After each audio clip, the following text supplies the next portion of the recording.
This week, we're talking about renting to own.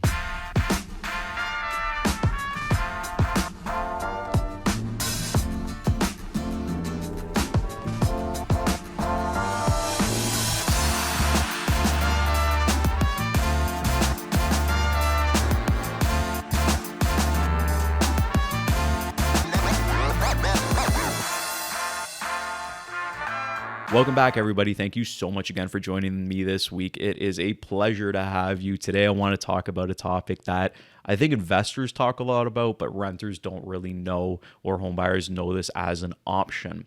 But before I go ahead and do that, I want to direct you to the info section below where you can hit the link, the Calendly link, to book a one-on-one call with me, whether it's about buying, selling, or you just want to talk about real estate in general. It syncs with my calendar, so I'll always be available when you book that appointment. Anyways, let's move forward. So renting to own is got pros and cons. It's gotten some slander over the years, some slang. The main reason I want to talk about it this week is the government just announced that they're going to be moving forward with a rent-to-own program. So let me just break down really quick what a rent-to-own is, and then I kind of want to talk about the government, their plan with it. So renting to own essentially is you rent a property for an agreed upon time. So say you're going to rent it for 5 years, and once that 5 years is up, you then have the option to purchase the property. Now, what price do you purchase it at? So when you sign that agreement up front, you decide what the price is going to be in 5 years. So landlord and the tenant would negotiate, say, okay, it's worth $600 today. Let's say the market goes up, 3 to 5% a year, and in 5 years you're going to pay $750 for it. So okay, at the end of 5 years, I can pay $750 for this property. However, generally what you do is you pay a higher than normal market rent. So say market rent is $2,000, you would pay something like $2,500.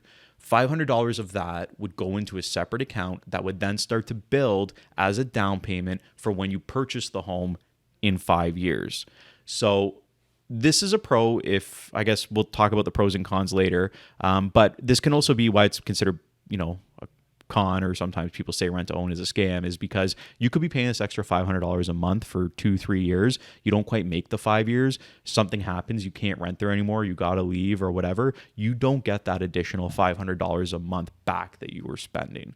So that's something to watch out for. But that's basically the function of a rent to own, is to have a renter eventually pay a certain amount of money with the intention at the end of 5 years that they're going to purchase the property and own it.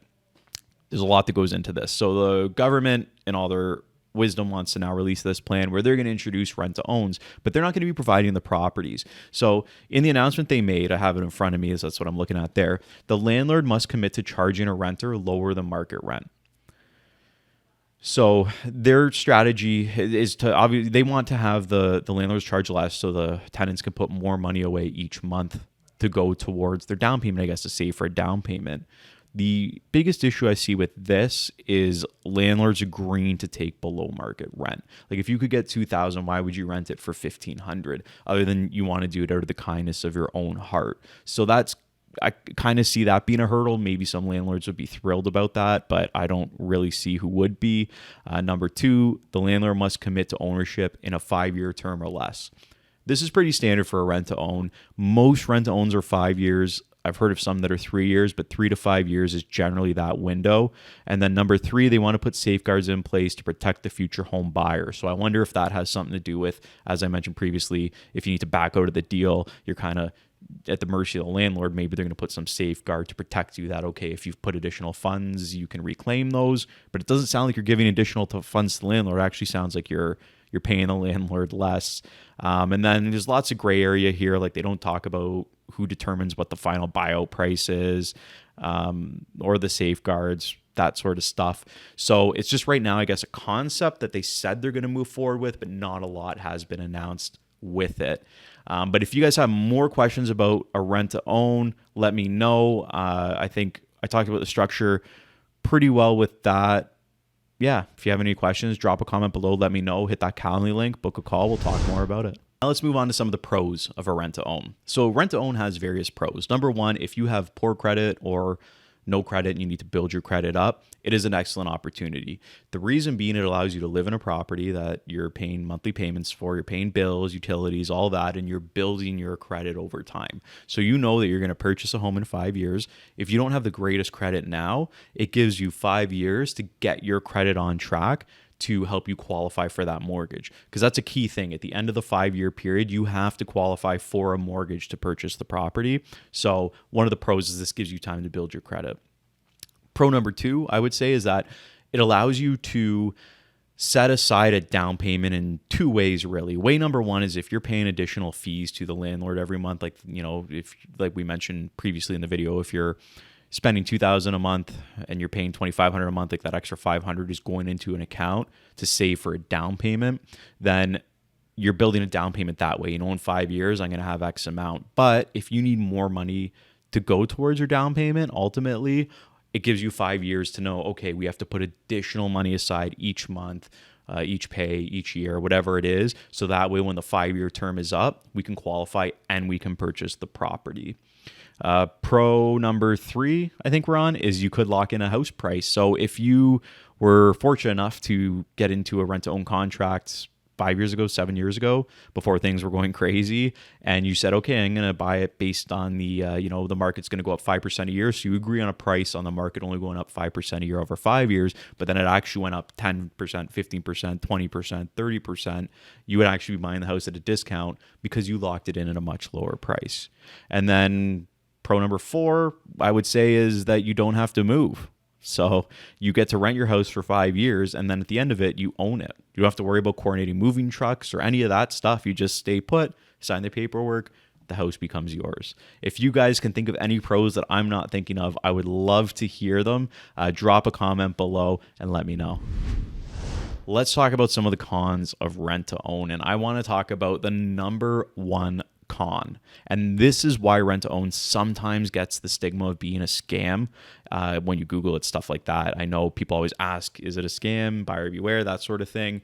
The number 1 reason is when you're doing the rent to own, you're paying additional fees monthly, right? Like we talked about, say market rent's $2,000, but you're paying $2,500 because an additional $500 is going into an account. This is the biggest con. If you break the terms of the contract, say you don't pay 1 month, you don't pay 2 months, you breach the contract, or the 5 years comes up and you don't purchase the house, you don't get that extra money that you were putting aside. You weren't putting aside, that you were giving to the landlord back. The landlord keeps that. So that is the biggest con with a rent to own. You need to make sure that you can follow through, because one of the other things is you need to, which I guess I'll call it con number 2, you need to be able to qualify for a mortgage at the end of the rental term.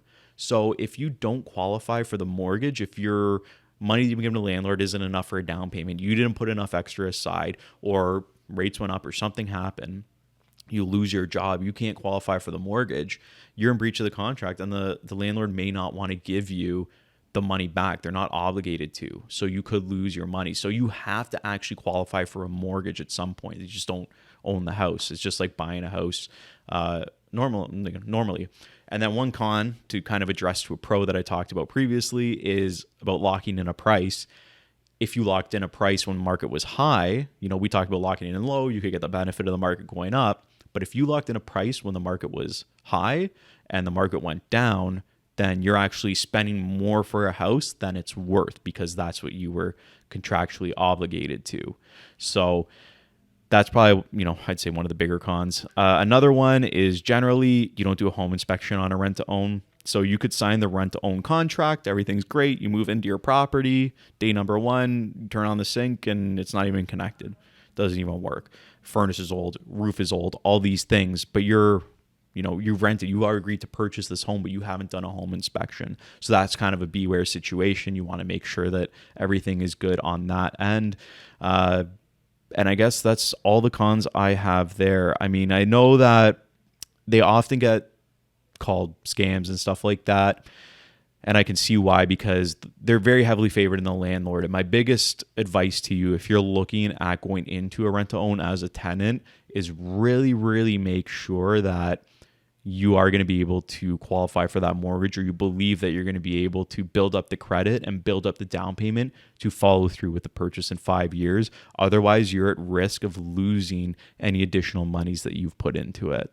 So that's all the cons. If you guys can think of more cons, let me know. Drop a comment below. Anyways, thank you so much for joining me again this week. It is always a pleasure to make these videos. I look forward to it each and every week. And so thanks for watching, and I'll talk to you again next week.